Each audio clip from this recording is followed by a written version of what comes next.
नमस्कार, मैं हूं दिनेश लाल यादव निरहुआ और मैं आ रहा हूं 11 तारीख को रुदौली महोत्सव अयोध्या में। तो आप लोग भी आइए। 11 मार्च को शाम 6 बजे मिलते हैं आपसे पूरी टीम के साथ। और इस कार्यक्रम के लिए माननीय जयवीर सिंह जी, माननीय मंत्री जी को बहुत बहुत धन्यवाद। हमारे रुदौली के विधायक आदरणीय रामचंद्र यादव जी को बहुत बहुत धन्यवाद और हमारे रविकांत तिवारी जी को बहुत बहुत धन्यवाद।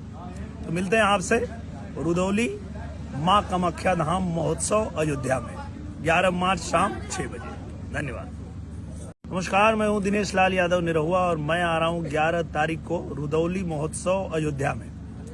तो आप लोग भी आइए। 11 मार्च को शाम 6 बजे मिलते हैं आपसे पूरी टीम के साथ। और इस कार्यक्रम के लिए माननीय जयवीर सिंह जी, माननीय मंत्री जी को बहुत बहुत धन्यवाद।